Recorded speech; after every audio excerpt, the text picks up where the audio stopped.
Žalias, sutvarkytas ir prižiūrimas Jonavos rajono gamtos rūbas. Piliakalniai parkai, upės ir upelės, atmintinos vietos pažymėtos gamtos paminklais.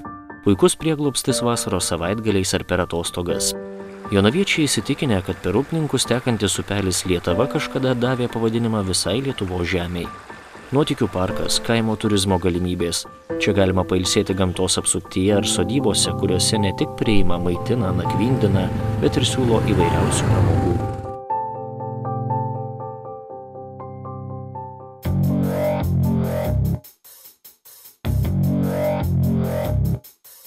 Lokės pėda jau gerai žinoma pirmoji aktyvaus poilsio zona Lietuvoje.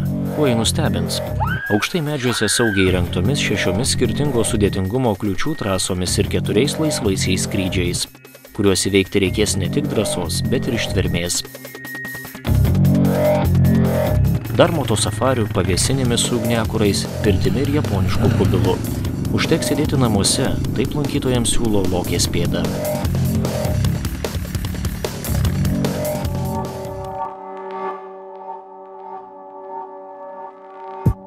Kaimo turizmo sodyba Pocinė Panoterių kaime tai pavadinta dėl šeimininkų pavardės.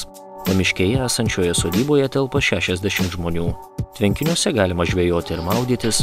Šeimininkai norintiems gali surengti dažasvydžio turnyrą. Pavėsinė, pirtis, pliažo tinklinis, futbolas ir skanios pačių šeimininkų ruošiamos vaišės. Sena giria, šalia tekanti upė ir jausmas, kad tave kažkas pamiršo ulbančiame gamtos kampelyje, kur pro šalį nepravažiuoja žmonės. Sodyba Saulynė, lauko žaidimai, pavėsinė ir liaudies meistrų dirbiniai.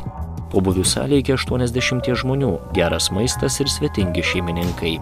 Konferencijom, iškilmėm ir bėgančiam laikui pamiršti.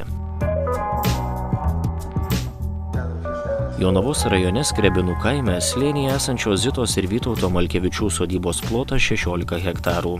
Yra 30 arų tvenkinys su sala ir tiltuku romantiškiam jaunavedžių pusryčiam. Ideali vieta dideliem pokyliam. 3 salės, pirtis ir kubilas 100 miegamųjų vietų.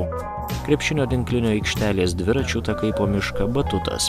Bebrynas miške, kur gali stebėti bebrų užtvankas. Survilų sodyba įkurta gražioje vietoje prie Šveicarijos ežero vienkiemyje, šalia miško. Čia gali apsistoti norintys ramiai pailsėti, švęsti šeimos šventes ar aktyviai praleisti laisvalaikį, žaidžiant krepšinį, tinklinį, futbolą, paplaukiojant baidarėmis, valtimi ar vandens dviračiu. Apsigyventi galima 3 nameliuose po 8 žmonės, o šventėm pagrindinis namelis su sale talpinančia iki 40 žmonių.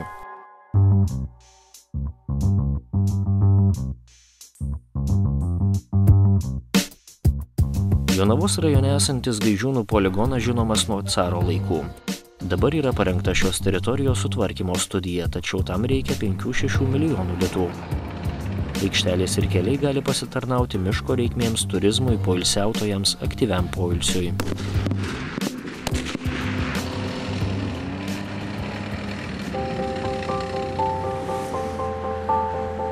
Neries, Širvintos ir Šventosios upėse vasarą ypač mėgstamas aktyvus vandens poilsis, plaukimas baidarėmis. Pirmapradės gamtos teikiami malonumai, galimybės aktyviai ar individualiai ilsėtis, visa tai Jonavos rajonui suteikia patrauklumo.